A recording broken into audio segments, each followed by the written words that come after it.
Hanukkah. Candelita 4. La historia de Hanukkah se encuentra en los dos libros históricos de los Macabeos. El primer libro de los Macabeos narra la historia de Israel en el siglo II a.C. En esa época, el territorio de Israel había caído bajo el dominio de los reyes griegos que sucedieron a Alejandro Magno. Estos reyes, a veces, ayudados por algunos judíos helenizados, quisieron imponer en Israel las costumbres paganas. Sin embargo, otros judíos se rebelaron bajo la dirección del sacerdote Matatías y sus hijos, aún después que Matatías muriera. La rebelión siguió bajo el mando de sus hijos, Judas, Jonatán y Simón. A ellos se les llamaron los Macabeos. El segundo libro de los Macabeos no es una continuación del primero, sino que es la narración de los mismos sucesos, pero desde otra perspectiva. El énfasis está puesto en la historia de Judas Macabeo y en lo que sucedió en el templo de Jerusalén. Veamos algunos segmentos de ambos libros, en forma de resumen. Alejandro y Antíoco. Primera de Macabeos 1:7 al 15. Alejandro murió después de reinar 12 años, y sus generales se hicieron cargo del gobierno, cada uno en su propia región. Apenas murió, todos se ciñeron la corona, y sus hijos lo sucedieron durante muchos años, llenando la tierra de calamidades.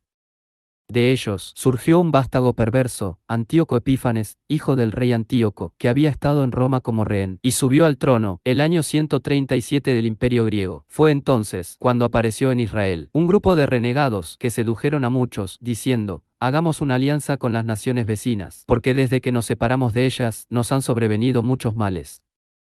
Esta propuesta fue bien recibida, y algunos del pueblo fueron enseguida a ver al rey, y éste les dio autorización para seguir las costumbres de los paganos. Ellos construyeron un gimnasio en Jerusalén al estilo de los paganos, disimularon la marca de la circuncisión, y, renegando de la Santa Alianza, se unieron a los paganos, y se entregaron a toda clase de maldades. De esto podemos decir que, aunque la helenización parecía algo bueno al pueblo, en realidad es opuesto a lo que la Biblia enseña. El pueblo de Dios no debe mezclarse con las naciones paganas, ni adquirir sus costumbres, ni hacer alianzas con ellas. Algunos judíos argumentaban que les había ido mal desde que se separaron de las naciones paganas, pero en realidad era todo lo contrario. Siempre las imitaron, y por eso les iba mal. La obediencia a los preceptos divinos es lo que abre las puertas de la bendición, porque Dios sabe lo que nos conviene. Conquista y profanación del templo. Primera de Macabeos 1:20 al 25. Después de derrotar a Egipto, Antíoco subió contra Israel, llegando a Jerusalén con un poderoso ejército. Antíoco penetró arrogantemente en el santuario, y se llevó el altar de oro, el candelabro con todas sus lámparas, la mesa de los panes de la ofrenda, los vasos para las libaciones, las copas, los incensarios de oro, el cortinado y las coronas, y arrancó todo el decorado de oro que recubría la fachada del templo. Tomó también la plata, el oro, los objetos de valor y todos los tesoros que encontró escondidos. Cargó con todo eso, y regresó a su país, después de haber causado una gran masacre, y de haberse jactado insolentemente. Una gran consternación se extendió por todo Israel.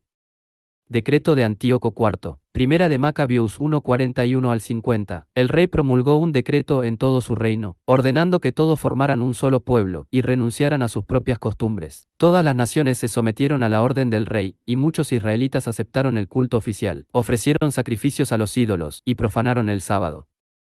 Además, el rey envió mensajeros a Jerusalén y a las ciudades de Judá con la orden escrita de que adoptaran las costumbres extrañas al país. Los holocaustos, los sacrificios y las libaciones debían suprimirse en el santuario, los sábados y los días festivos debían ser profanados, el santuario y las cosas santas debían ser mancillados, debían erigirse altares, recintos sagrados y templos a los ídolos, sacrificando cerdos y otros animales impuros, los niños no debían ser circuncidados, y todos debían hacerse abominables a sí mismos, con toda clase de impurezas y profanaciones, olvidando así la ley y cambiando todas las prácticas. El que no obrara conforme a la orden del rey debía morir. Y enseguida se da lo que se conoce como la abominación desoladora. Primera de Macabeos 1:54 al 57. El día 15 del mes de Kislev, en el año 145, el rey hizo erigir sobre el altar de los holocaustos la abominación de la desolación. También construyeron altares en todas las ciudades de Judá. En las puertas de las casas y en las plazas se quemaba incienso. Se destruían y arrojaban al fuego los libros de la ley que se encontraban, y al que se lo descubría con un libro de la alianza en su poder, o al que observaba los preceptos de la ley, se lo condenaba a muerte en virtud del decreto real.